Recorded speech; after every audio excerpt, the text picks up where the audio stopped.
এটার একটা নকশা আল্লাহ এই সূরাতে এঁকে দিয়েছে, নিজে এই সূরার নকশা এঁকে দিয়েছে। কিয়ামতের প্রামাণ্য ধারা বর্ণনা আল্লাহ নিজে দিয়েছে। এই সূরাটা পড়লে মনে হবে আপনি এখানে বসেই কিয়ামতটা সচক্ষে লাইভ দেখতেছেন। সুবহানাল্লাহ পড়বেন না? সূরাটার নাম হচ্ছে আল কারিয়া। কি নাম? সবাই বলেন কি নাম?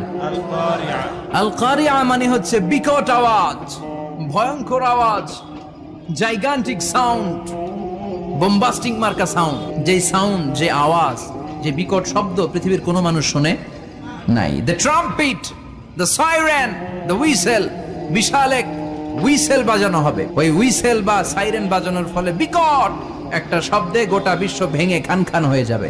এটার নামই হচ্ছে আল কারিয়া। চিল্লায় এখন সুবহানাল্লাহ। ওই হুইসেল দেওয়ার জন্য, ওই সাইরেন বাজানোর জন্য,